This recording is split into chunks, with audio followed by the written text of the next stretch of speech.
카타르는 미국과 이렇게 강력한 동맹국이기 때문에 폭격을 받을 일이 없었다고 생각했는데 이번에 받아버렸습니다. 사우디아라비아의 영공 침범이 있었는데 사우디아라비아도 공격을 막지 못했다. 이스라엘이 가지고 있는 미국산 무기, 그 다음에 아랍 국가들이 가지고 있는 미국산 무기는 전혀 다르다. 트럼프가 굉장히 경로를 했다. 이스라엘한테 뭐 쌍욕을 했다. 카타르 입장에서는 미국에 대해서 굉장히 불신을 가질 수밖에 없습니다. 사우디가 새 안보 동맹을 맺는 중이라고 볼 수 있습니다. KF-21 같은 경우에도 KF-21을 중동 국가에 세이즈하게 되는 포인트가 생기게 되는 거죠. 그래서 한국산 KF-21이 또 대안으로 설정이 될 가능성이 크고, 안녕하세요. 에비에이션 위크 김민석 특파원입니다. 주로 K방산 소식을 해외에 영어로 알리는 역할을 주로 하다가 이제 K방산에 투자라는 그 방위사업 투자 입문서를 지금 출판해가지고 이제 지금 독자들한테 선보이고 있습니다. 지난주 대만 방위산업 전시회에 직접 다녀오신 것으로 알고 있습니다. 어떤 부분을 위주로 취재하셨고 현장 분위기는 어떠했나요?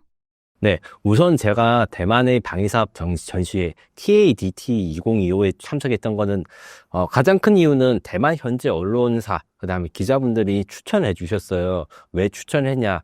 이게 대만의 방산 전시회가 이제 그 국가 규모가 그렇게 크지 않다 보니까 서울 에어쇼라든가 아니면 싱가포르 에어쇼 이런 좀 큰 나라들의 아시아 태평양 방산 전시회보다 원래 규모가 작았는데 올해 들어가지고 준비한 게 역대 최대 규모, 그러니까 대만 언론 표현에 따르면 2년 전에 했던 전시회보다 약 부스 규모가 2배 이상 늘어났다. 그리고 준비한 것도 많으니까 볼거리가 많으니까 오라. 이렇게 대만의 언론인분들이 저한테 추천하셨거든요. 보니까 진짜 그러했고, 그렇게 이제 규모가 커진 건 아무래도 2027년 양안전쟁, 그러니까 시진핑이 대만을 침공하려 한다, 이런 위기의식이 대만에서 좀 진지하게 받아들여지고 있고, 여기에 대해서 이제 방위산업이나 방위력을 증강시켜야겠다는 목표가 아무래도 공통된 게 있어서 규모가 커진 걸 확인할 수 있었습니다. 특히 두 가지 측면에서 제가 주목했던 거는 무엇보다 이제 미국의 역할이 굉장히 대만에서 중요해졌다, 이렇게 말씀드릴 수가 있어요.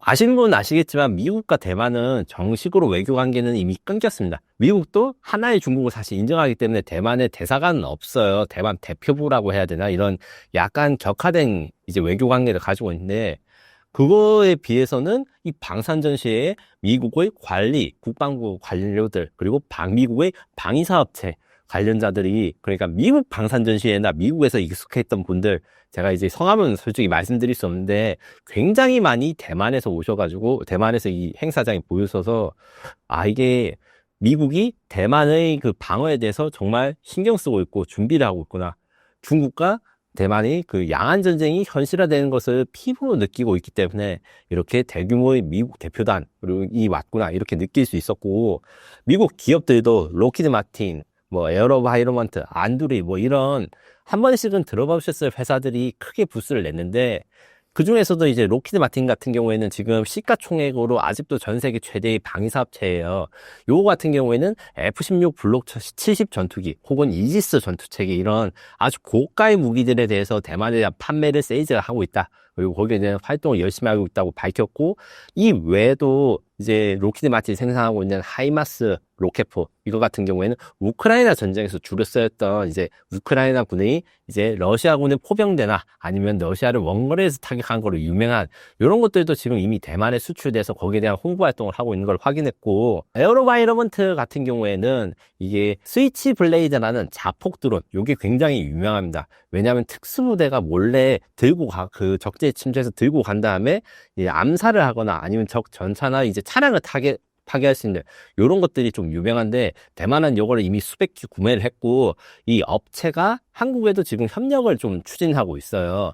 그리고 여기 현장에서 보니까 대만의 연구기관과 MOU를 체결하고 이런 여러 가지 활동들을 하는 것에 비해서 이제 대만이 드론 군대로 무장시키는데 또 미국이 또 활약을 하고 있다, 이런 것을 느꼈고, 마지막으로 안드릴사가 굉장히 좀 저한테는 특이했습니다. 왜 특이했냐면, 안드릴사는 다들 아시다시피 뭐 주식하신 분은 알겠지만 팔란티어의 형제 회사라고 부르거든요. 직접적으로 이제 지분 관계가 있지는 않지만 좀 연관이 좀 있어서 아직 비상장이지만 그래서 많은 분들이 관심을 가지고 계신데, 안드릴사는 정작 자신들은 부수를 내지 않았는데 어떻게 했느냐, 대만 국방부와 공동부스를 사실상 낸 거랑 마찬가지였어요. 무슨 말이었냐면 대만의 국방과학연구소라 할 수 있는 중상과학기술원과 같이 MOU를 맺어서 대만의 국방과학기술연구소, 그러니까 군연구소랑 안두리를 서로 MOU를 해서 무기를 공동 생산하겠다. 이거를 한두 개가 아니라 여러 개를 또 내놨거든요. 안두리 같은 경우에는 정작 자신은 출연하지 않았는데 국방부랑 한모이 돼서 나중에 이제 대만 국방부 부스를 보는데 외국인이 있어서 어디에서 왔냐 물어보니까 사실 내가 안두리에서 왔다 이렇게 밝히시는 게 한국과 굉장히 좀 다른 특징이었습니다. 한국에서도 앤드릴이 좀 협업이나 이런 걸 좀 고려하는데 거기에서는 이제 구별을 해서 하는데 거의 이제 대만에서는 마치 합작 회사를 세운 것처럼 그렇게 행동을 하시고 부스에서 안내를 하시는 게 굉장히 인상 깊었고 미래에 정말 양안 전쟁이 일어날 수도 있고 그 전쟁의 중심은 드론이 되겠구나 이런 것을 느꼈습니다. 또 한편 이제 미국 외에도 좀 이야기할 거 이제 대만 스스로는 어떻게 생각하고 어떻게 준비하고 있는가 이것도 많이 취재를 해놨는데 일단 그 대만 이제 그 군 같은 경우에는 이제 뒤에서 설명하겠지만 미국제 장비 중심으로 최근에 트럼프 행정부 1기 때 이제 수출 승인한 장비들이 이제 전력화가 되기 시작했거든요. 무기 도입에 시간이 걸리기 때문에 그런 것들을 대문짝만하게 전시를 하고 여기에 대해서 막 강조하면서 우리는 미국산 최신 무기로 무장하고 있다. 이런 걸 강조하는 한편 드론 무기들이 굉장히 많았는데 대만 사람들도 처음 보는 회사 혹은 원래는 드론을 만들지 않았던 회사들도 이제 공격용 드론 개발에 나서는 게 곳곳에서 보였을 뿐만 아니라 이제 대만의 이제 군들도 대만군 공군이 운영하는 신형 드론 이런 것들을 앞다투어 공개하는 거 봐서 이제 진짜 드론 전쟁이 아시아에서도 벌어질 수 있구나 이런 위기의식이 좀 있었습니다. 마지막으로 특이할 만한 거는 또 이제 우크라이나 기업들이 대만의 방산 전시에 많이 참여를 했어요. 아무래도 대만과 우크라이나는 서로가 좀 비슷한 동질성을 느끼고 있거든요. 러시아가 우크라이나를 침략했듯이 중국도 대만을 침략한 거 아니냐 이런 식으로 좀 공감대가 있기도 하고 대만이 또 뭐 인상적으로 무슨 드론을 많이 만들거나 완성된 드론이 있는 것은 아니지만 드론에 사용된 부품 그러니까 모터, 배터리 혹은 소형 엔진 같은 것들을 많이 생산하기 때문에 이런 것들에 대한 협의나 전시를 많이 하려고 했던 모습이 굉장히 인상적이었습니다. 이번 방위 산업 전시회에서 주목해서 보셨던 무기가 있다면 어떤 부분일까요? 가장 먼저 대만 사람들이 관심을 가지고 집중했던 것 중에 하나는 이제 미국제 M1A2T 전차였습니다. 이 에이브람스 전차의 경우에는 이제 걸프전에서도 이제 아주 유명하고 지금 뭐 우리가 K2 전차를 수출한 폴란드라든가 아니면 K9 자주포를 수출한 이집트 이런 데서 다 운용 중인 전차인데 이 전차가 이제 대만 국방부 부스 정면에 딱 전시되어 있고 대만 사람들이 여기에 대해서 엄청 몰려들고 관심을 표명했어요. 왜 그러냐면 두 가지 이유가 있습니다. 첫 번째로 미국이 원래 이제 대만한테 무기를 주긴 주는데 최신형 무기를 안 줬어요. 이 M1A2 에이브람스 전차 오기 전까지는 정말 구형 M60 전차를 개조하거나 M48 전차 그 40년 된 전차들을 이제 대만이 구형 전차를 썼다가 올해부터 그걸 들여와가지고 전력화가 시작된 이 최신형 전차이기 때문에 이 전차에 대한 관심이 컸던 게 첫 번째고 두 번째로 요것은 사실 진위 여부를 좀 확인해야 되는데 제가 대만에 있는 군사 전문가 분들이랑 좀 이야기한 결과 이 M1A2 전차를 어떻게 왜 사용하는가 이런 것에 대해서 좀 토론을 해봤는데 의외로 타이페이 수도를 방어하는 용도가 아니고 TSMC 공장을 방어하는데 이 전차를 쓸 것이다 라는 말을 해서 이게 진실이 아닐 수도 있지만 이런 게 상당히 가능성이 있다.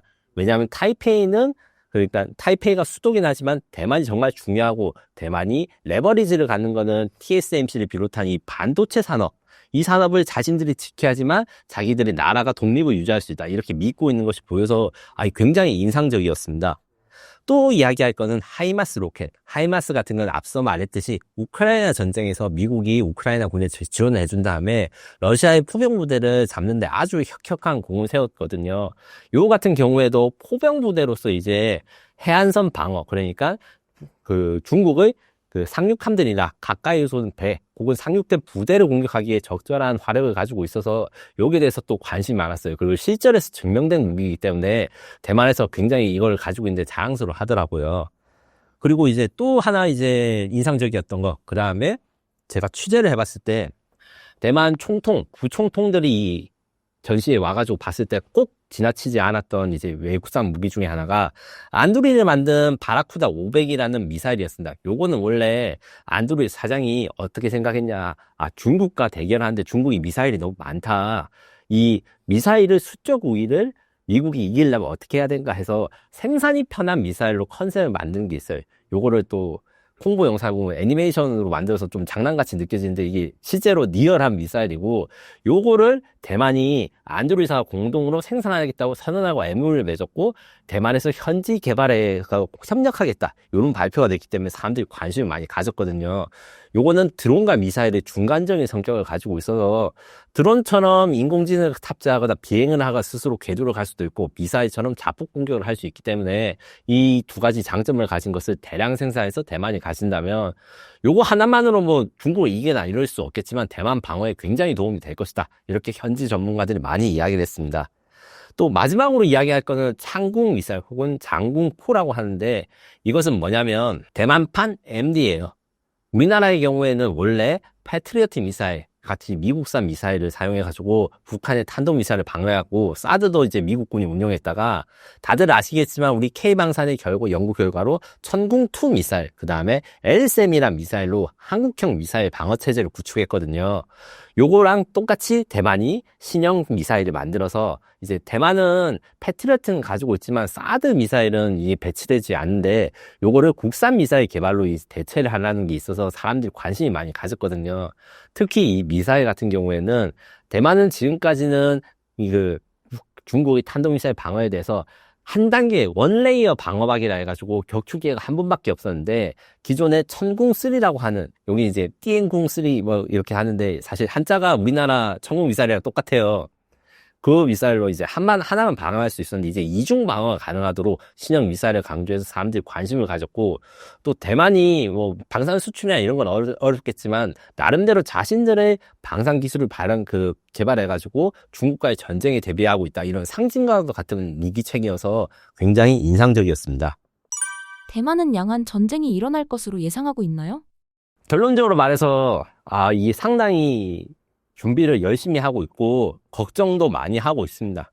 제가 이제 그 행사장에서 보거나 이제 인터뷰를 하신 분들 중에 이제 사진만 찍은 분은 총통 같은 분들은 사진 찍긴 했는데 제가 말을 걸거나 이러진 못했고 부총통이나 이런 분들은 제가 이제 전직 국방부장 혹은 이제 대만의 카이라고 할 수 있는 AIDC라고 하는 대만의 항공산업 회사 이런 사장님들, 전직분들 이런 분들과 군인분들 그다음에 군사 칼럼니스트 분들 저같이 이제 대만 유튜브에 출연해가지고 이제 대만의 군사 평론을 하신 분들 이런 다양한 분들 만나 뵀는데 아무래도 하나같이 2027년 대만 침공에 대해서 걱정을 하고 중국이 실제로 들어올 수 있다 이렇게 생각을 하고 계셨어요.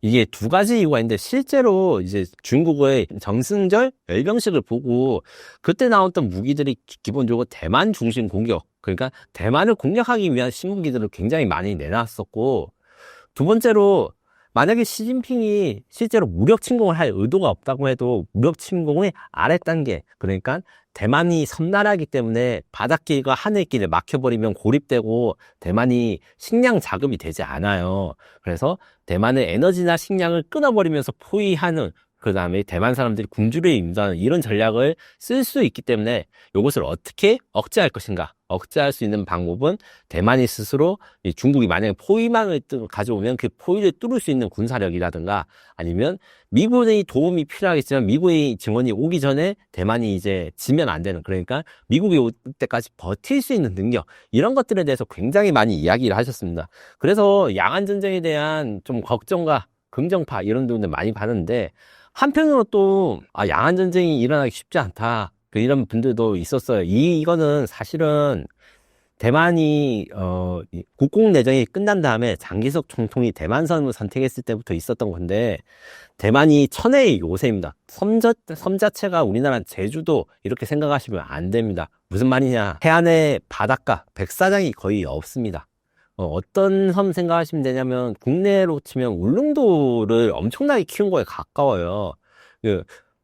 한국인 관광객들도 많이 가는 대만 그 관광객 코스 이런 데 보시면 알 수 있는데 대만에는 백사장이나 모래사장이 없고 바닷가에 바로 절벽이 있고 산이 쫙 올라가요. 이렇게 되면 어떻게 되느냐? 일단 중국이 상륙할 지점들이 지극히 한정적입니다. 타이페이 기준으로 했을 때 상륙 지점이 가능할 수 있는 게 하나 혹은 두 개밖에 되지 않고 항구도 제한적이에요. 그러니까 장비가 아무리 좋고 첨단 탱크가 있어도 여기 길이 없으면 가지 못합니다. 절벽으로 올라갈 수 있는 탱크는 지금 없어요. 그러면 또 이제 현대전은 미사일이나 드론, 그 다음에 전투기 이런 것들 쓰는 게 중심이 아닌가. 그것도 맞는데, 대만의 경우에는 타이페이 지형이 분지 지형이라서 제가 가보니까 대만의 육해공군 사령부나 국방부를 보니까 산 등성이에 지하 벙커가 바로 연결될 수 있게 이렇게 잘 방어선을 구축해 놓을 뿐만 아니라, 요거는 사람들이 잘 이야기하지 않는 건데 제가 가서 느낀 게 뭐냐면, 우크라이나 전처럼 드론을 대량으로 사용하려면 제한 조건이 있습니다. 뭐냐? 바람이 잘 불지 않아야 됩니다. 드론을 진짜 운전해 보시거나 조정해 보신 분들 알아요. 그 바람에 얼마나 잘 쓸려가는지. 대만은 근데 바닷가 바로 옆에 산이 가파르게 있기 때문에 실제로 이 바람이 엄청난데 하강풍이 엄청나서 드론은 운영이 이런 것들이 뭐 우크라이나 전쟁처럼 서로 자폭도를 많이 쓰거나 이러기 굉장히 어려워서 기술적인 거를 아무리 현대전의 최신 무기가 발달했다 해도 이 지형적인 한계를 이겨내기는 어려워요. 이 때문에 대만이 이 천혜의 요새, 그 다음에 50년 동안 구축해놓은 이 방어선 때문에 쉽게 그 중국이 대만을 침공하지 않을 거라 이렇게 생각하시는 분도 있긴 하지만 이거는 다 제외한다 해도 이 해안 봉쇄에 대한 시나리오는 그 대만의 전면 침공, 그러니까 중국이 대만을 전면 침공한다는데 부정적인 분들도 이건 걱정하고 있어요. 그러니까 해군력과 공군력을 사용해서 대만으로 비행기라든가 아니면 배가 들어온 것을 막는다. 이런 것에 대해서는 걱정을 하고 있기 때문에 전력 증강은 크게 육군의 경우에는 핵심 지역을 좀 마지막까지 지킬 수 있는 그 전력. 그러니까 M1AT 전차 같은 경우는 그 톤수가 68톤이 넘어요. K2 전차 55톤이거든요. 그 장갑 두께가 훨씬 더 두껍고 큽니다. 이런 강력한 방어의 전차를 방어 중심으로 하고 그 다음에 상륙한 적들을 빨리 공격하기 위해서 자체적으로 이제 경전차 혹은 MGS라고 하는 시스템을 만드는데 이게 뭐냐면 탱크 같이 생겼는데 바퀴가 달렸어요. 그래서 시속 80에서 100km 달리거나 아니면 좁은 2차선 도로에도 갈 수 있는 이런 방어용 전차들을 생산하고 있고 마지막으로 대만의 이런 방어 전략, 그러니까 미사일 방어 체계를 구축하고 드론을 구축해서 드론 전쟁에 대해서 이제 많이 준비를 하고 있는 것들이 보였습니다. 양안 전쟁 발발 시 미국과 한국의 역할은 어떻게 될 것으로 보시나요? 미국이 전면 그 양안 전쟁이 벌어졌을 때 중국을 막기 위해서 참전할 것은 거의 확실합니다. 확실하지만 그 과정에서 한국한테 어떤 것을 요구할 거냐, 이것은 시나리오가 많이 갈리는 이야기입니다. 쉽게 말해서 이제 작년, 재작년, 그러니까 북한의 우크라이나 전쟁 파병이 있기 전까지만 해도 중국과 북한의 연계 이야기를 굉장히 많이 다뤘는데 무슨 말이냐면 중국이 대만을 침공할 때 북한도 동시에 대한민국을 침공해서 양동작전을 벌이는 것이 아닌가. 이렇게 되면 미국은 이제 지원 병력이 한국과 대만으로 분산되게 돼서 중국의 대만 침공이 더 원활해진다. 이런 이야기 많이 했거든요. 그러다가 이제 우크라이나 전쟁에 이제 북한군이 러시아군에 합류해서 러시아랑 친해지면서 요 이야기가 쏙 들어가게 됐어요. 왜냐면 중국과 러시아는 사실 협력한 우방국으로 보이지만 사실 그렇게까지 우방국으로 보기 힘듭니다. 우크라이나 전쟁에서 중국이 러시아한테 일반적인 물품을 많이 준 적은 있지만 무기는 한 번도 공급한 적이 없어요. 여기에 대해서 상당히 잘 모르시는 분들 많은데 중국은 그리고 계속 우크라이나 전쟁에서 거의 미국처럼 평화 협상을 하겠다 그런 식으로 이야기를 많이 해요. 이런 식으로 중국이 러시아랑 관계가 그렇게까지 좋지 않기 때문에 그러면 러시아 쪽에 북한이 붙으면서 이 양동작전이 힘을 잃은 것은 아닌가 이렇게 이야기됐다가 가장 최근에 있었던 전승절 열병식 때 북중러 정상이 한자리에 모였죠.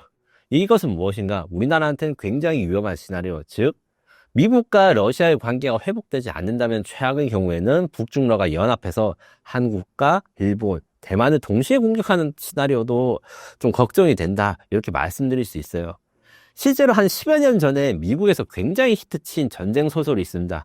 유령함대라고 해가지고 이 소설을 쓴 분들은 그냥 소설가가 아니라 미국의 국방 싱크탱크 이런 데서 활동하신 분들이었어요. 그때 당시에 이 유령함대라는 소설이 미국에서 인기가 너무 많아서 미국의 군대나 국방부에도 영향을 많이 받았는데 이 소설에서 나온 시나리오 전제 조건이 러시아랑 중국이 연합을 한다는 전제였거든요.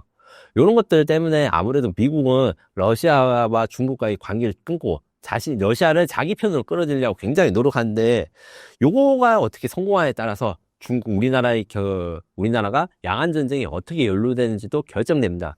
무슨 말이냐면, 중국이 북한과 러시아를 끌어들인다면 사실 러시아랑 북한이 양동작전을 벌일 것은 한반도거든요. 그래서 솔직히 말씀드리자면 한국이 대만만큼이나 아니면 대만보다 더 큰 전쟁에 휘말려 들 가능성이 높은 게 이 시나리오고, 천만다행히도 이제 북한이나 러시아가 중국과 그렇게 협조를 안 한 상태로 중국 단독으로 대만과 야한 전쟁을 벌인다 했을 때 우리나라가 직접적으로 포화에 휩쓸릴 가능성은 낮지만, 그럼에도 불구하고 중국은 그 평택 육군 기지 혹은 오산 공군 기지에 대한 주한미군 기지에 대해서 미사일 공격을 할 가능성이 굉장히 큽니다. 왜 그러냐면 이 주한미군 기지가 서해안에 몰려 있는 것은 다들 아실 거예요. 이게 북한에 대응하기 위한 전략인 것은 지금 맞지만, 중국 입장에서는 이 기지들이 베이징이랑 너무 가깝고 중국이랑 너무 가깝기 때문에 이것을 공략하지 않으면 후방이 타격될 수 있다, 이 걱정을 많이 하거든요. 그래서 우리나라에 있는 미군 기지가 중국에 의해 공격받았을 때 대한민국이 어떻게 해야 되냐, 여기에 대해서 많이 논란이 있을 수 있습니다. 물론 당연히 한미 상호 방위 조약은 상호라는 명칭이 들어갔기 때문에 대한민국이 직접적으로 중국의 공격을 받지 않아도 주한미군이 중국의 공격을 받거나 아니면 태평양상에서 미군이 전투했을 때 지원해줄 의무는 있으나, 여기에 대해서 사실 좀 쉽게 무조건 참전해야 된다, 또 이렇게 말하기도 어려운 게 있어요. 우리가 중국과의 관계 이런 것도 잘 생각을 해야 되기 때문에. 그래서 정확하게 중국 편을 도와야 된다, 돕지 말아야 된다, 제가 명확하게 말씀드리기보다는 시청자 여러분들의 판단에 맡기시되, 저는 어떻게 생각하냐면 미국은 최소한 한국한테 병참 기지, 그러니까 양안 전쟁이 일어났을 때 한국의 그 방산 물자 무기들을 많이 이제 재어놨다가 대만군 혹은 미군들한테 보급할 수 있는 보급로의 역할은 필수적으로 요구를 할 것이거든요. 요게 대해서 뭐 반대하거나 막는다면 사실은 미국과 완전 단교를 하는 게 되는 거고요. 요거를 막는 것 자체는 좀 위험하지 않나 이렇게 생각하고, 다만 이제 전투명령을 파병하거나 함대를 파견해서 중국과 당장 교전을 하거나 이렇게 하는 요구 같은 경우에는 조금 더 고민을 해야 될 게 많고 쉽게 결정할 것은 아니다, 요 정도의 의견을 가지고 있습니다. 최근 네팔에서 반정부 시위가 극렬하게 일어났습니다. 우선 일어나게 된 배경과 현재 상황을 전해주신다면요? 처음 시작은 소셜미디어 차단이었습니다. 무슨 말이냐면 네팔 정부가 일주일 안에 소셜미디어 서비스들한테 정부한테 신고를 하지 않으면 네팔의 인터넷에서 소셜미디어에 접근한 것을 막겠다, 이렇게 선언을 하고, 실제로 이제 승인이 난 소셜미디어 서비스가 거의 없었어요. 주로 인스타그램이나 페이스북 같은 서방 SNS가 주 표적이었는데, 이게 폐쇄되고 나서 젊은 사람들이 일단 먼저 들고 일어났습니다. 이게 단순히 놀기 위해서, 그다음 내가 뭐 자랑하기 위해서 이거를 항의하는 시위는 아니었고, 왜냐면 네팔 같은 경우에는 인터넷 커머스 같은 게 SNS 기반으로 이루어졌기 때문에 우리나라의 그 포털 사이트 같은 게 사실 개념이 잘 없고, 쇼핑몰 같은 입점하는 게 어렵기 때문에 SNS에 자기 페이지를 받아서 물건을 팔거나 이런 것들 때문에 상인들의 생계도 상당히 어려워졌고, 거기다 네포키드라는 이야기도 있었습니다. 네포키드가 무슨 말이냐면 SNS의 엮기는이죠. 이제 부자들이 잘 사는 걸 너무 리얼하게 알게 돼가지고 박탈감이 예전과는 차원이 다른 그런 열받는 상황이 있죠. 젊은 사람 입장에서는 고위직 자녀들이 엄청나게 돈을 쓰고 사치와 향락하는 걸 SNS로 바라보면서 열받아 했는데, 이 SNS 폐쇄 소식을 어떻게 젊은 사람들이 받아들였냐면, 이 젊은 사람들이 그 사치하는 SNS 보고 사회에 불만이 많아지니까 이걸 보지 않도록 끊겠다, 이런 의도가 정부가 있었던 것 같아요. 여기에 대한 시위로 이제 2025년 9월 8일 이 소셜 처음 그 항의가 이제 좀 Z세대 중심으로 시작되다가 26개의 소셜미디어가 다 차단되고 나니까 이게 정말 큰 그 시위가 번졌어요. 그리고 단순히 그냥 소셜미디어 차단에 대한 불만을 넘어서 정부 전체에 대한 항의 시위로 번져서 51명이 사망하고 1,300명 이상이 이제 부상을 당하는 엄청난 시위가 네팔 수도에서 벌어졌습니다. 그리고 국회의사당이나 법원 건물에 이제 불이 나기도 하고, 이제 네팔의 유일한 그 힐튼 호텔도 이제 전소되는 등 이 피해가 엄청났습니다. 그래서 결국 현재 총리 KP 샤르마 올리브 총리가 9월 9일날 사임하고 수실라 카르카가 임시 총리로 임명됐는데, 이게 전직 대법원장님이세요. 이분을 디스코드를 사용해가지고 임명해서 그 새로운 성과를 관리하는 역할로 임명했다고 합니다. 지금 이 과정에서 사망자가 많이 나오긴 했고, 그래서 이제 좀 대만이 무정부 상태다 이렇게 표현을 했는데, 현재까지 알려진 걸로는 그래도 이제 좀 지금은 다소 안정되어 있는 것은 사실입니다. 네팔 정권 붕괴 가능성에 대해서 해외 및 네팔 현지에서는 어떻게 보고 있나요?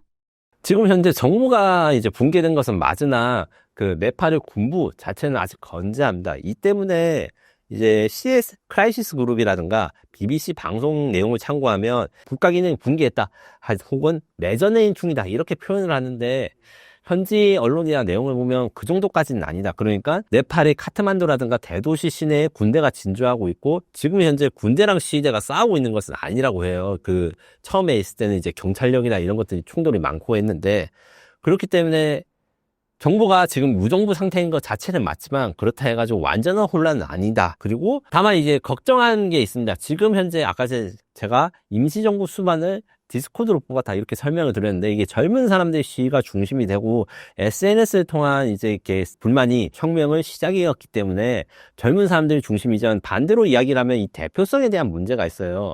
디스코드로 이제 대법원장을 이제 임시정부 수반으로 뽑았을 때 이 방식이 이제 디스코드 참석할 수 있는 사람만 이제 일단 투표가 가능했고, 여러 가지 후보들이 있다가 50% 과반수가 되는 사람이 처음 나왔을 때 바로 투표가 종료됐거든요. 이게 민주적인 절차 방법 혹은 규칙을 지키고 이렇게 진행되는 게 아니기 때문에 앞으로 어떻게 될지 좀 불안한 상황입니다. 거기다가 제가 앞서서 말한 그 근본적인 네팔의 그 시위 핵심은 빈부격차에 따라서 이제 사회 젊은 층들의 불만이 누적되는 것이고, 이 불평등과 빈곤을 해소하는 게 새 정부의 임무인데, 이게 어느 나라를 가나 쉽지 않은 문제입니다. 이 정치적 요구, 뭐 누구를 체포하라 이런 것도 아니고, 이제 사실은 먹고 살기 힘드니까 이렇게 나온 것이니까, 신정부가 이렇게 정상적으로 선거를 치르고, 그 선거를 치른 정부가 지나치게 이제 복지 정책을 하다 투자를 하는 게 아니라 국가 발전을 위해서 아니면 일자리를 넣는 정책을 이렇게 하는 것이 굉장히 힘들 것으로 예견되기 때문에, 앞으로 네팔의 상황이 안정되기려면 좀 많은 시간이 필요할 것으로 보입니다. 친중 성향과 친인도 성향을 오가는 네팔의 줄타기 외교가 이번 사태로 한계에 봉착했다는 분석이 나옵니다. 중국과 인도가 네팔에 공을 들이는 진짜 속내는 무엇인가요? 초기 네팔은 명백한 친인도 국가였으나, 이제 최근 들어서, 그러니까 최근의 정권들은 일관적으로 친중 국가라고 말할 수 있습니다. 친중 정책을 표명했는데, 그 1대1로 정책을 대표적인 국가 중에 하나가 네팔이었기 때문에 중국 투자가 엄청나게 많았고, 이 과정에서 사실 기존의 네팔 정치인들이 쉽게 말해서 슈킹을 한다 이런 의혹이라든가 의심들을 굉장히 시민들이 많이 했어요. 1대1로 투자금 받은 것에 비해서 뭔가 결과가 나온 것이 없다거나, 관료 월급이 별로 안 되는데 자식들이 엄청 잘 살고 이런 것들을 봐서 이런 불만들이 많았는데, 그래서 사실 네팔의 이번 시위가 자칫하면 반중 시위로 번진 것이 아닌가 중국도 많이 걱정을 했습니다. 그래가지고 네팔의 내부적 리스크를 차단하기 위해서 사실 좀 중국이 나설까를 했다가, 나서면 오히려 반중 정서가 더 심해질 것을 우려해서 그렇게 전면적으로 나서진 않은 것 같고, 반대로 인도의 경우에는 1대1로 이후에 네팔에 대한 주도권을 사실 인도가 잃어버리고 중국한테 밀리고 있다 이렇게 생각하고 있거든요. 그리고 인도는 네팔과 국경선을 맞대고 있기 때문에 네팔의 안정이 무엇보다 중요합니다. 대규모 난민 사태 같은 게 만약에 일어나면 다 인도로 넘어가기 때문에 적극적으로 친인도 정책이라든가 인도의 적극적인 개입이 예상되고 있습니다. 그래가지고 이런 위협들을, 그러니까 국경을 넘어서 이제 나라를 넘어서 오는 위협들을 초국경 위협이라고 표현을 하는데, 인도가 만약에 네팔이 불안해질 때 피해를 받는 제일 대상이기 때문에 여기에 대해서 인도는 좀 적극적으로 하고, 중국은 1대1로 프로젝트 아무래도 지금까지 투자한 게 많고 친중 정권을 유지시키고 싶지만, 지금 현재로서는 특별한 반응을 보이는 것은 역효과가 나기 때문에 사실 아무것도 하지 못하고 있다, 이런 상태에 가까운 것으로 저는 보입니다. 네팔의 불안이 남아시아 전체의 안보를 흔드는 나비효과를 일으킬 수 있다는 우려가 나옵니다. 이 부분에 대해서는 어떻게 보시나요? 사실 나비 효과의 시작이라기보다는 나비 효과의 절정이 네팔 사태라고 보는 게 적절합니다. 왜 그러냐면, 사람들한테 잘 알려지지 않았지만 작년부터 스리랑카, 방글라데시에서 민주화 시위 이런 것들이 있었습니다. 양상도 비슷했어요. SNS에서 인스타그램을 자랑한 사람들 보니까 전부 다 고위 공무원들 자식이고 너무 잘 사는 건데 공무원 월급이 얼마 안 되는데 대체 어디서 그 돈을 벌어온 걸까? 이런 박탈감, 그 다음에 경제 불안. 코로나가 끝난 이후에 뭐 우리나라도 사실 비슷하지만 통화량이 증가되면서 물가가 지나치게 높아진 데 비해서 생활 실질임금 올라가지 않는 불평등, 그 다음에 그 젊은 사람들의 박탈감과 그다음에 그 실업 문제들이 이게 좀 발달이 돼서 방글라데시, 스리랑카 같은 남아시아에서 이런 혁명과 시위가 계속 일어나다가 결국 이게 정권까지 바뀌게 된 첫 사례가 네팔이다. 이렇게 정리할 수 있고, 인도 입장에서는 이게 골치가 아프죠. 인도 내부의 문제도 있는데 지금 제가 말한 나라들 다 인도 근처잖아요. 그래서 남아시아 전체가 정치적 경랑에 빠져 있다고 생각하시면 됩니다. 그래서 인도의 모디 정권 같은 경우에는 지금 현재 그 선거가 좀 끝난 지 오래돼서 사람들이 관심이 좀 줄어드는데 선거 결과가 좀 만족스럽지 않았거든요. 지금까지 엄청 잘 나가다가. 그렇기 때문에 인도 입장에서는 이번 기회를 잘 활용해서 남아시아에서 자신의 위상을 높이고, 그 위상을 높이는 게 뭐랑 또 중요하냐? 미국이랑도 중요합니다. 미국과 인도 관계가 지금 현재 최악인데, 인도가 미국과의 협상에서 우위를 점할 수 있는 방법, 자신의 주변 국가, 그러니까 남아시아에서 자신의 주도권을 가지고 있고 주변 나라들한테 영향력을 행사할 수 있다. 요것을 증명해야지만 트럼프 입장에서는 인도한테 양보를 해줄 명분이 생기거든요.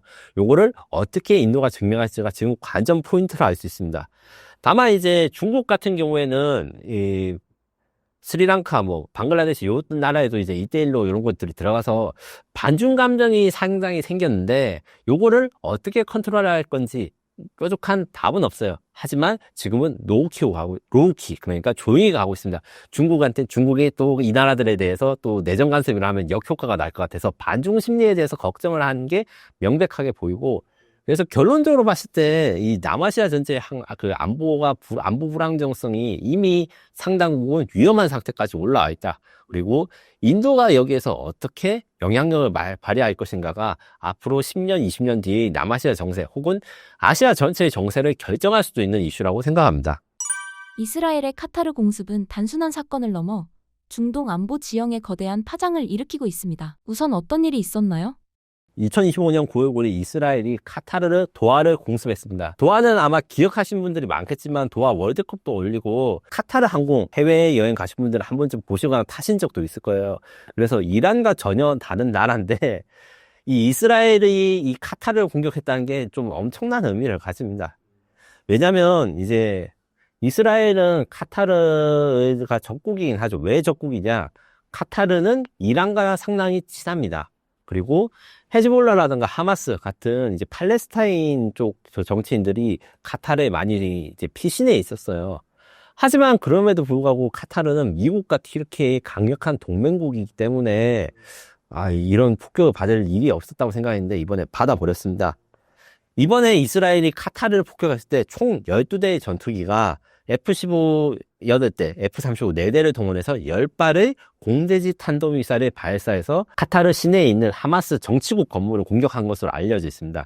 10발의 공중 발사 탄도미사일, 이것은 ALBM이라고 하는데 그 전투기는 미국제지만 이 미사일은 이스라엘이 자체 개발한 겁니다.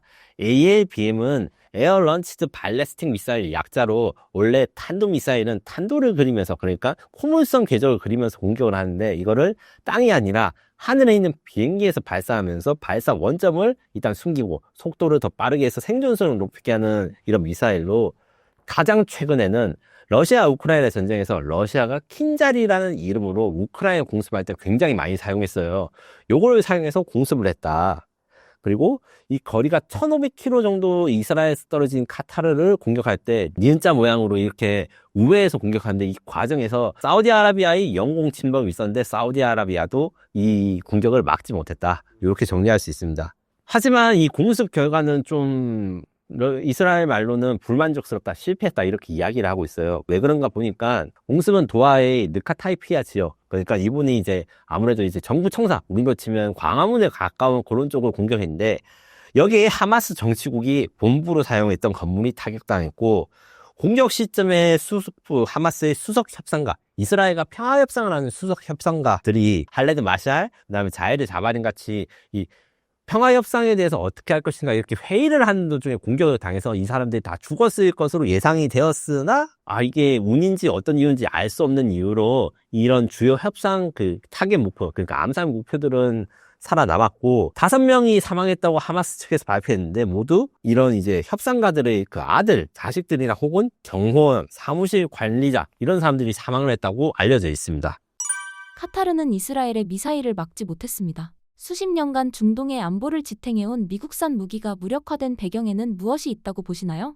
사우디아라비아를 비롯한 산유국들이 받아들일 것인데 지금까지 이런 산유국들의 방어 전략은 미국산 무기 중심으로 이제 오일 달러 상에서 많이 가면서 미국에 대한 안보 보장도 없고 성능이 우수한 미국산 전투기로 어떻게 이스라엘을 방어할 수 있을 거라 생각했습니다.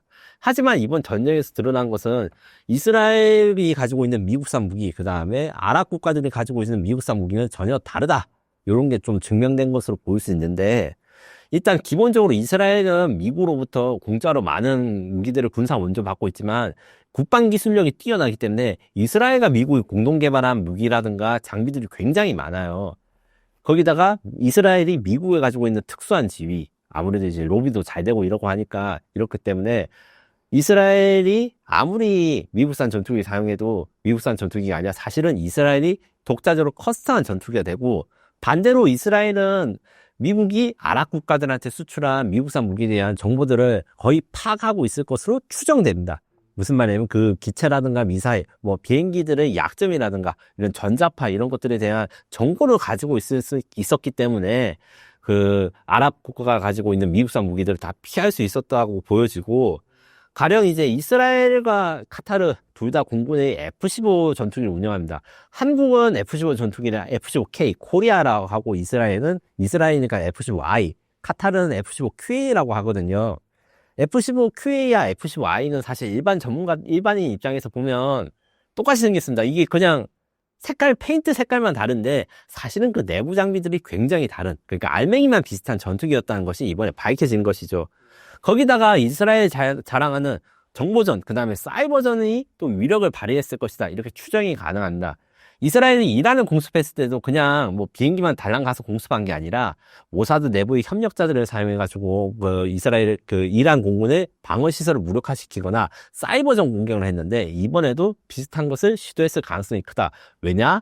이스라엘은 미국산 무기에 대해서 정보를 샅샅이 알고 있기 때문에 그 약점을 파악해가지고 몰래 침투를 하거나 이런 것들이 가능했을 것으로 추정이 되고 있고 이것은 아마 미래의 중동 정세, 그 다음에 앞으로의 중동의 방위사업과 국방 전략에 큰 영향을 줄 것으로 생각합니다. 이스라엘의 공습은 중동 국가들의 미국산 무기에 대한 깊은 불신을 안겨주었습니다. 앞으로 중동 국가들의 무기 도입 전략에 어떤 변화를 불러올 것이라고 보시나요? 카타르의 수반이자 외교장관이 미국의 벤스 부통령과 이제 만났어요. 예, 그리고 트럼프가 굉장히 경로를 했다. 이스라엘한테 뭐 쌍욕을 했다라는 보도도 있어서 제가 체크를 해봤는데 쌍욕이 확인된 건 아닌데 그 해외 언론에서 다 경로했다 이렇게 표현하더라고요. 카타르가 굉장히 소중한데 이스라엘이 자기 허락도 없이 공격을 했기 때문에 그건 근데 또 미국의 시각이고 카타르 입장에서는 미국에 대해서 굉장히 불신을 가질 수밖에 없습니다. 봐주고 난 다음에 이렇게 그냥 괜히 오버한 걸 수도 있거든요. 이래서 지금 현재 카타르도 문제지만 사우디도 굉장히 이번에 충격을 받았기 때문에 사우디가 새 안보 동맹을 맺는 중이라고 볼 수 있습니다. 지금 파키스탄과 조약을 맺었고 이란 외무장관과 사우디 외무장관이 회담을 했는데 요것 때문에 일부 언론들은 사우디랑 이란이 연합을 하는 거 아니냐 이런 식으로 보도됐는데 그 정도까지는 아닌 것 같고 대신에 파키스탄, 사우디, 카타르, UAE까지 하는 안보 동맹이 있을 수 있고 특히 파키스탄의 경우에는 아랍에서 좀 멀리 떨어져 있지만 여기는 핵 보유국이거든요. 미국의 동맹이나 이런 것을 좀 벗어나서 파키스탄의 핵무기를 사용한 안보 이런 것들을 좀 생각하고 있는 것 같습니다. 미국산 무기 불신에 엄청 심해질 수밖에 없는 게 카타르가 잘 알려지지 않은 내용이지만 올해 초만 해도 미국과의 관계가 굉장히 좋았어요. 카타르 국왕이 보잉 747 비행기 하나를 공짜로 트럼프한테 줬습니다. 대통령 전용기로 개조하라면서. 그 정도로 이제 사이가 좋았는데 결과물이 이거죠. 결과물은 결국 미국은 이스라엘 공습을 막을 수 없다. 심지어 카타르에는 엄청나게 큰 미군 기지가 있습니다. 중동에서 최대 규모라고 생각하시면 되는데 여기에 있던 미군 장비들이 하나도 작동을 하지 않았다. 카타르가 공격받는데 그리고 튀르키예군이 카타르에 진주를 하고 있습니다. 이 튀르키예군 같은 경우에는 전투기도 배치되어 있고 병력도 배치되어 있는데 얘들도 좀 못 믿겠죠. 이렇게 되면. 그래서 제가 보기에는 이게 반사적으로 봤을 때 이제 카타르는 미국산 무기들에 대한, 정확히 말하면 이스라엘의 영향을 받지 않은 무기들에 대한 관심이 좀 높아질 것으로 보입니다. KF-21 천궁 등 한국산 무기가 새로운 대안으로 급부상하고 있습니다. K방산에는 어떤 기회가 될 수 있을까요? 우선 이제 이스라엘의 무기, 이스라엘의 정보로부터 자유로운 무기를 꼽자면 사실 한국산, 그 다음에 중국산밖에 없습니다. 유럽에서도 상당 부분 이스라엘제 전자장비 이런 게 들어가 있고, 일부 이제 언론에서는 KF-21 레이더가 이스라엘제다 이런 식으로 이야기를 하는 분들이 있는데 이게 사실이 아니거든요. 그래서 이스라엘이 한국산 무기랑 중국산 무기에 접근을 못하니까 한국산 무기에 대한 수요가 더 높아질 수도 있다. 어부지리가 될 수 있다라고 생각은 할 수 있어요. 특히 이번에 공습을 막지 못했는데 천궁2, LSAM 이런 것 같은 경우에는 이스라엘과 전혀 기술적 연관성이 없고 이스라엘이 이 특성을 알기 어렵거든요. 그래서 사우디아라비아 혹은 카타르 같은 나라에서는 한국산 무기, 특히 대공방어 체계에 대해서 관심이 더 높아질 수밖에 없고, 이 외에도 원래부터 한국산 그 방산 쪽에서 이제 지상 장비 이런 수출 이야기도 나왔지만 또 드론에 대한 방어 장비도 수요가 좀 많아가지고 알게 모르게 세일즈가 많이 진행되고 있었거든요. 이것도 좀 가속화될 것으로 보고, KF-21 같은 경우에도 KF-21을 가지게 되면 그 중동 국가에 세일즈하게 되는 포인트가 생기게 되는 거죠. 요것은 이제 사실 미국이나 이스라엘 둘 다 정보를 제대로 알 수가 없고 이렇기 때문에 유럽산 무기 중에서도 좀 못 믿어온 데 있고, 결국 믿을 거는 중국산을 사든가 한국산을 사든가 둘 중 하나인데, 중국산 무기를 구매한다는 것도 중국도 또 불안한 요소가 있고, 거기다가 미국 트럼프 정권 안에서 트럼프 정권이 있는데 중국산 무기를 산다 이렇게 될 때 이거를 중동 국가들이 방어하는 게 쉽지가 않습니다. 전투기 구매라든가 이런 것들은 굉장히 국가 안보적으로 중요한 거기 때문에, 그래서 한국산 KF-21이 또 대안으로 이제 좀 설정이 될 가능성이 크고, 실제로 KF-21만 잘 알려져 있는데 KF-21 외에도 우리가 무장이라든가 미사일, 폭탄 이런 쪽에 대한 중동과의 협력도 아주 깊게 이루어지고 있습니다. 가령 이제 국내 회사 중에서 아직 이제 비공개 중인 거라서 자세한 건 밝히지 못하는데, 중동 국가의 주문을 받아가지고 폭탄이라든가 미사일 같은 걸 대량으로 개발하거나 생산할 이런 것들이 이미 가지고 있고, LRG 넥슨 같은 경우에는 비공 유도 로켓이라 해서 그 우리나라가 원래 북한의 그 공기부양제로 요격할 때 쓰는 미사일을 이제 중동 국가에다가 그 배에다 장착해가지고 해안 방어 무기를 쓰듯이 이렇게 우리나라 미사일들이 굉장히 많이 가 있어요. 그리고 심지어 중동 국가에서 오더를 줘가지고 우리가 중동용 무기를 만드는 것들도 있거든요. 이런 것들이 앞으로 더 가속화될 것으로 생각됩니다. 지난 17일 이지스 전투체계를 탑재한 한국의 최신 구축함 다산정약용함이 건조를 마치고 진수됐습니다. 다산정약용함에 대해 알려주신다면요? 다산정약용함은 이제 정조대왕급 2번함인데, 이제 배는 급이라고 해가지고 제일 처음에 건조된 배의 이름을 따서 뒷번호 뒤에 함들을 다 모아서 무슨 급 이렇게 이야기하고 있고, 한국에는 충무공 이순신급 구축함, 세종대왕급 이지스 구축함, 정조대왕급 이지스 구축함 이렇게 있는데, 다산정약용함은 정조대왕함에 이어서 두 번째로 건조되는 KDX-3 배치 2, K의 사업 이름이 그렇게 된다. 그래서 두 번째로 우리나라의 5번째 이지스함이라 할 수 있습니다. 9월 17일 현대중공업 울산조선소에서 이제 진수가 되었고, 길이 170m, 폭 21m, 경합배수량 8,200톤급. 이게 얼마나 크냐에 대해서 이제 약간 감이 안 오실 수 있는데, 이 이지스라는 것은 사실은 브랜드 네임이에요. 그 로키드 마틴이라는 미국 방사회선에서 생산하는 전투체계인데, 전투체계는 레이더랑 컴퓨터가 결합된 거라고 생각하시면 됩니다. 그래서 이제 미사일 방어를 위해서 이제 전투 시스템을 모았고, 이 전투 시스템을 로키드 마틴으로부터 구매를 하면 그게 이지스 구축함이 되는 거예요. 전투함이 되는 거예요.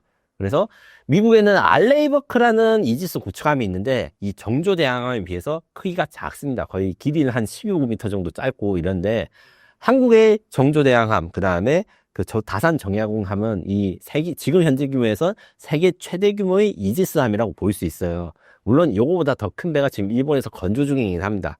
이렇게 커진 이유는 기본적으로 다산 정약용함이 공격과 방어가 둘 다 중요해진 공수가 균형이 이른 함정이라고 생각하시면 됩니다.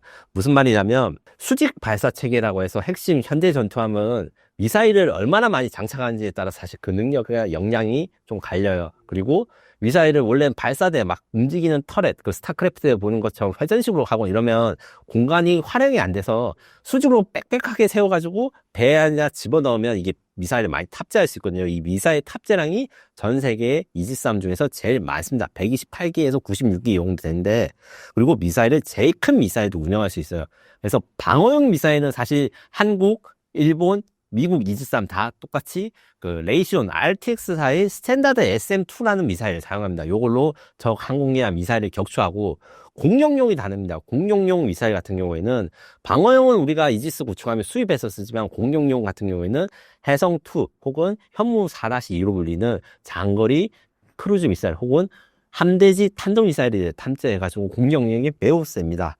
이 외에도 이제 통합 소나 체계라 해가지고, 원래는 이제 독일산 소나를 이제 세종대왕함 구축함에서는 이제 들어왔다가, 이제 정조대왕급부터 지금 다산 정약용함, 이게 국산 소나를 가지게 되는데, 그냥 소나가 아니라 여러 가지 소나가 마치 하나의 기기처럼 사용해가지고 잠수함을 엄청 잘 탐지할 수 있어요. 이게 세계 최고급의 음파 탐지 능력을 가지고 있다, 이렇게 생각하시면 되고, 그리고 여기다가 MH-60R 시호크 해상 작전 헬기가 탑재됩니다.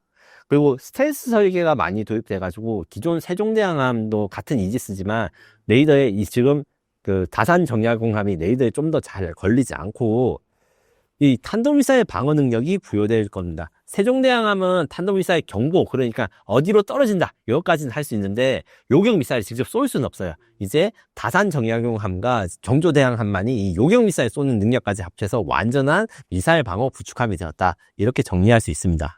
이지스 구축함 건조 기술이 함정 수출 세계화와 마스가 프로젝트에 어떤 영향을 미칠 것으로 보시나요?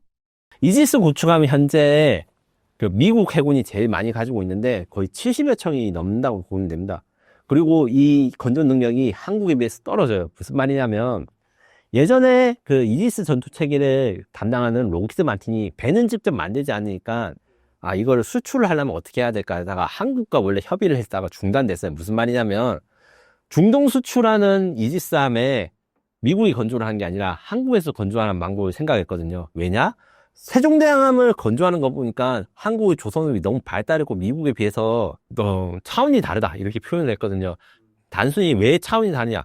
설계도면을 주고 만드는데 걸리는 공기도 짧고 품질도 좋고, 공기도 짧고 품질도 좋다는 거는 뭐 거의 대적을 못한다 이건데, 이건 사실 한국의 조선 산업이 미국 대비 거의 100배 규모이기 때문에 당연한 현상이고, 요거를 잘 활용해서 군함 건조라든가 미국의 해군력 향상에 기여하겠다는 게 바로 이 마스가 프로젝트, 메이크 아메리칸 쉽빌딩 그레이트 어게인 한미 조선 협력 패키지라고 이야기할 수 있습니다. 이것 때문에 HD 현대중공업은 헌팅덜 잉거스, 이게 이제 군함 건조하는 미국 조선소인데 MOU를 맺고, 그리고 이제 하나오션 같은 경우에는 이제 필리 조선사라 해서 미국의 조선소를 인수를 하게 됐죠. 그래서 최종 목표는 결국에는 미국 해군이 사용한 이지스함을 한국에서 건조하는 게 최종 목표인 건 맞아요. 그리고 이게 기술적으로는 확실히 가능한 이야기입니다. 미 해군성 차관이라든가 아니면 여러 가지 전문가들이 한국의 건조 능력, 그러니까 선박 건조 능력, 특히 군함 건조 능력을 이번 이제 정조대왕함이나 이제 다산 정약용함 이런 것들 보면서 다 알고 있거든요. 그리고 이제 현대중공업 같은 경우에는 이제 자기 미국산 이지스함을 현대중공업에서 건조하면 최대 연간 5척을 공급할 수 있다. 이것은 어느 정도 수준이냐면 미국이 연간 한 척 정도의 이지스함을 구축할 수 있어요. 미국 그 조선업 전체가 거의 5배 정도의 전력 증가가 되기 때문에 굉장히 우리가 생산 능력이라든가 혹은 공급에서 우리가 미국 해군을 도와줄 수 있다, 이렇게 할 수 있는데, 다산 정약용함은 미국의 이지스 구축함과 완전히 똑같은 건 아닌데 대체로 비슷하기 때문에 요거를 건조해서 제대로 잘 사용하는 걸 보여주는 것은 우리나라가 미국의 군함을 건조할 수 있는 능력을 실증해 주는 거예요. 다만 이게 그러면 당장 이제 이거를 우리가 미국 이지스함을 건조해 줄 수 있냐, 요것은 아니고 사실 정치적으로 많이 미국 내에서 논란이 되고 있는 것은 사실이라서 당장 내년부터 이렇게 건조를 미국 함선을 우리가 건조한다, 이렇게 되면 안 될 것 같으나, 마스가 프로젝트는 결국 미국이 원하는 것이기 때문에 아마 이제 가까운 시기 안에 미국 군함을 한국에서 건조할 길이 열릴 것으로 보입니다. 한국형 차기 구축함 사업의 현재 진행 상황을 알려주신다면요? KDDX는 한국형 이지스함이라고 할 수 있는데, 앞서 말했던 이지스함이라는 건 사실 브랜드 네임이기 때문에 나이키나 뭐 이런 상표 같은 거라 생각하시면 돼요. 근데 한국형 이지스함은 기능은 비슷한데 미국에서 수입한 게 아니라 레이더부터 모든 것을 다 한국에서 제공한다. 단 엔진 빼고. 그래서 엔진을 제외한 모든 것이 국산으로 된 한국형, 한국 스타일 이지스 전투함이라 부릅니다. 사실은 그래서 이지스함보다 좋은 점도 꽤 있어요. 그래서 규모가 총 7조 8천억 원 예산으로 6,000톤 구축함 6척을 건조하는데, 이게 이지스 전투함이 약 8,000톤이니까 이제 그냥 이지스함보다는 크기가 작지만 기타 한국산 무기들을 많이 넣고 이제 비용도 이제 저렴하게 하고, 무엇보다 레이더가 원래는 수동형 위상배열 레이더 PSA를 사용하는 이지스 구축함에 비해서 A사 레이더, 그러니까 KF-21로 유명한 이제 장착해가지고 다른 레이더보다 좋다 이렇게 알려진 이 능동 위상 레이더를 이제 함선에 장착해가지고 탄도탄 탐지 능력이나 이런 것들이 크게 향상되는 한국형 이지스 구축함인데, 목표가 2030년까지 건조를 실전 배치한다는 계획이 지금 거의 어려워지고 있어요. 계속 하나오션, 그 다음에 HD 현대중공업이 싸우고 있죠.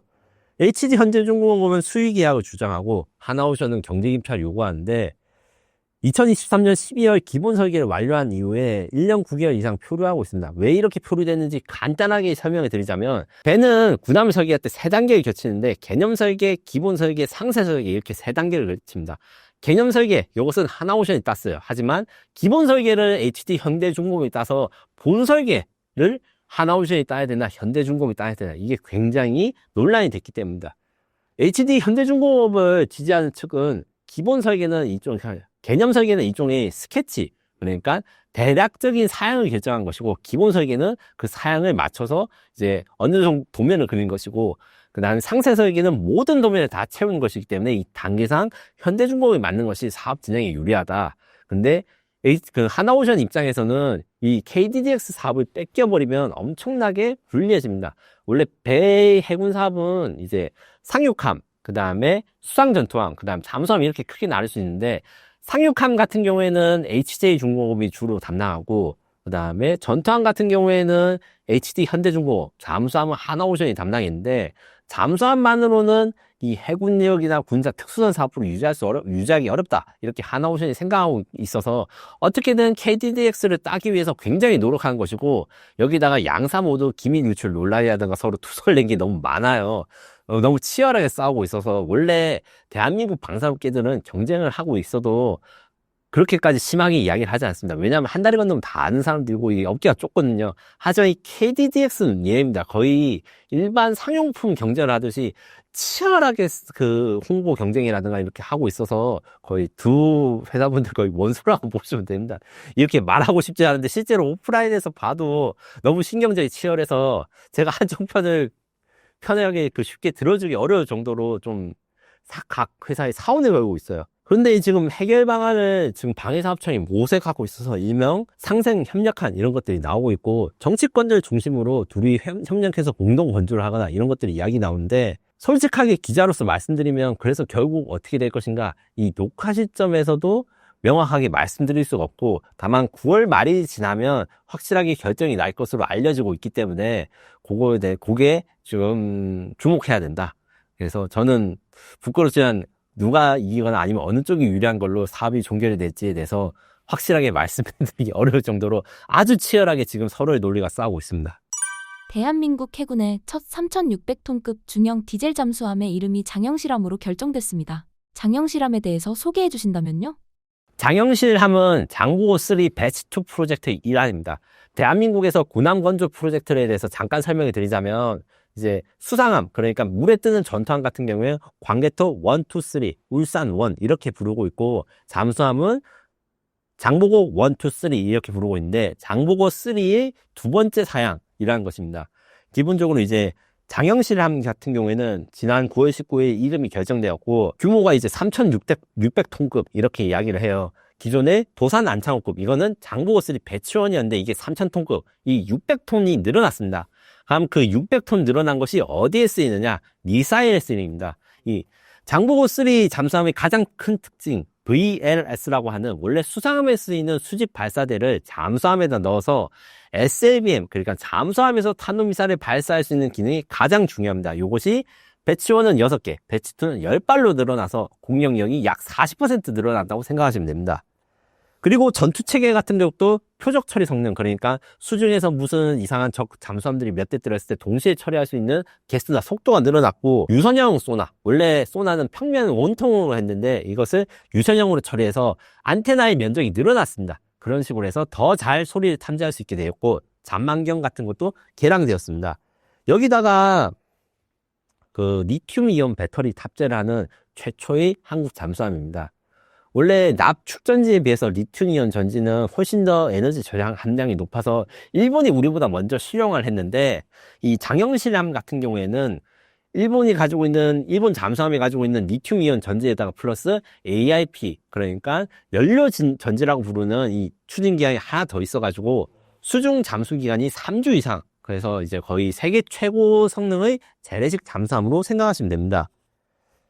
2025년 10월, 그러니까 다음 달에 진수를 한 다음에 2027년까지 배치될 예정인데, 이것을 이제 앞으로 2척이 다면 총 3척의 장보고 3 배치 2가 완성이 됩니다. 캐나다, 폴란드 잠수함 사업은 어떻게 진행되고 있나요? 캐나다 잠수함 사업 먼저 말씀드리겠습니다. CPSP 사업 같은 경우에는 사업 규모가 최대 60조 원에 달하고 잠수함을 12척 확보하는 건데, 캐나다의 경우 4척의 잠수함을 보유하고 있는데 이것들이 다 중고 영국산 잠수함이에요. 근데 캐나다가 생각보다 해군이 굉장히 중요한 나라입니다. 이 지구본으로 볼 때 잘 모르지만 캐나다가 영해를 담당한 게 많고 북극해를 담당하는데, 북극해에서 러시아의 해군을 막을 수 있는 거의 유일한 전력이 잠수함입니다. 그래서 지금 열심히 지금 잠수함 사업을 진행하고 있다가 한국이 최종 후보, 그러니까 한국이 그 사업자의 그 마지막 후보 2명 중에서 1명이 됐죠. 이제 경쟁하고 있는 거는 독일 티센크루프 212 CD 잠수함인데, 사실 티센크루프 그룹은 우리나라의 스승이에요. 장보고 1, 2, 3 제가 말씀드렸을 때 1, 2가 다 티센크루프 그룹에서 만든 타입 209, 타입 214 잠수함 우리나라가 그 협력 개발 생산한 겁니다. 우리가 거기에서부터 기술을 받아가지고 독자적인 잠수함 생산한 다음에 원조랑 지금 원조집이랑 붙는 상황이에요. 이래서 독일 잠수함 사업에서 이기기 쉽지 않습니다. 왜 쉽지 않느냐? 12CD 잠수함이라는 게 최신 기술이 많이 들어가 있어가지고 스텔스 성능이 특히 좋은 걸로 알려져 있어요. 요기 때문에 성능상으로 우위인데, 문제는 12CD 잠수함은 아직 설계 건조 중이라서 증명이 안 됐어요. 근데 우리나라가 제안하는 장보고 3 배치 2 잠수함의 경우에는 이제 배치 1은 이미 실전 운용되었고 배치 2도 이제 건조가 됐으니까 실전 운용으로 증명이 된 거 하나, 그 다음에 납기 기간이 경쟁자 대비 3년 이상 빠르기 때문에 빠른 납기가 중요하다. 그리고 기술 이전도 열심히 해줄 수 있어서 캐나다의 일자리를 확보해 줄 수 있다. 요것도 굉장히 강한 포인트라서 제가 보기에는 특히 납기, 원래 이제 캐나다 해군은 9년 동안 12척을 공급하는 걸 요청했는데 우리가 6년 안에 해결할 수 있다 이렇게 이야기를 해서 캐나다 현지 인력 채용과 이 빠른 납기를 무기로 좀 승산이 있을 것으로 보이고, 거기다가 이제 영국 바콕그룹 등 캐나다 현지 업체들과 방산 협력을 하기 때문에 저는 캐나다 사업에 대해서는 매우 기대가 큽니다. 그런데 2027년까지는 최종 사업자가 선정 예정이라 되는데 남은 1년 동안 또 독일이 무슨 일을 할지 몰라요. 요게 조금 걱정입니다. 폴란드 오르카 사업, 요것은 이제 8조 원 규모로 이제 하는 건데 3척 구매하는 겁니다.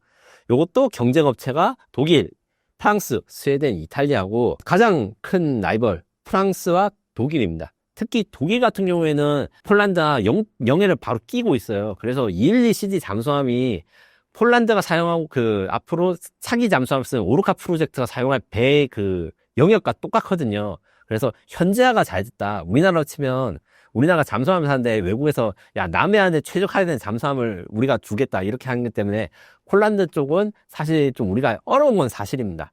그래도 우리 비밀무기가 뭐냐? 일단 현지화 투자 1억 달러 규모의 펀드를 조성해서 이제 현지 MRO 시설을 건립하고 한국 수출입은행사에서 금융 지원하고 그다음에 현지 국영 방산기업과의 파트너십을 구축하는 식으로 45% 이상의 예산이 현지에서 집행되도록 요구하는 폴란드 요구 조건을 만족할 수 있는 거 하나, 그 다음에 우리 비밀무기는 밥콕이라는 영국 회사입니다. 박콕은 원래 이제 우리 장보고 3 잠수함에 어뢰 발사관이라는 여러 장비를 수출했는데 이 회사가 그냥 잠수함 장비를 수출한 게 아니라 배도 건조하는 조선소예요. 그리고 박콕이랑 한국이 파트너십을 맺어가지고 영국과 한국의 동맹이 폴란드에 제안하도록 있다. 이렇게 생각하시면 됩니다. 이게 왜 중요하냐. 지금 폴란드에서는 차세대 전투함 사업도 같이 진행돼서 잠수함보다 먼저 이제 결정이 났는데 그 폴란드 차세대 수상 전투함을 건조하는 회사가 또 밥콕이에요. 그래서 폴란드는 이제 단순히 한국산 무기를 사는 게 아니라 영국과 플러스 한국산 무기를 산다. 그래서 영국과 한국의 공동 마케팅으로 공격하는 것이 이 독일의 강력한 경쟁을 물리칠 수 있는 유일한 카드 정도로 생각하시면 됩니다. 신사임당 시청자분들을 위한 한마디 부탁드릴게요. 방산 수출 같은 경우에 제가 이렇게 여러 가지 소식과 전망을 내놓았는데 이제 사실은 다른 산업에서 오신 분들 입장에서는 이 같은 말 또 하네. 이거에서 너무 지겹지도 않다. 이렇게 이야기하시는 분들이 있을 수 있어요. 그리고 그것도 저도 이해는 하거든요. 방산 사업 같은 경우에는 설계 개발 10년 이상 걸리고 입찰에 5년 이상, 운영은 30년 걸립니다. 그래서 옛날에는 어떤 게 있었냐면 우리 KF-21의 경쟁자인 라팔 전투기 같은 경우에는 거의 완성되고 나고 10년 동안 팔리지 않아서 저 프로젝트 망했다. 이렇게 어떻게 하냐. 그래서 삼행시로 막 놀리고 이 매니아들이 이야기하는 게 있었거든요. 그런데 지금 기준에서 라팔은 수출이 300대 이상, 거의 몇십 조 이상의 매출을 내고 있습니다. 왜냐? 그 10년 동안 기간 동안 라팔의 그 기능이 성숙해지고 완성도가 되기 때문에 이게 팔리게 됐거든요. KF-21이라는 잠수함, 그 다음에 이지스함 이런 사업들도 마찬가지입니다. 당장 나온다 해가지고 바로 팔리는 것도 저 바라고 하지만 이게 결국에는 한국군이 먼저 운영하고 그걸 보면서 천천히 도입하는, 왜냐하면 돈 한두 푼도 아니고 1조, 2조, 8조, 10조 이런 사업들을 1년 만에 결정하고 이런 건 어렵거든요. 그렇기 때문에 좀 장기적인 안목으로 보시면서 이 우리나라 K방산의 성장을 지켜봐 주셨으면 좋겠습니다.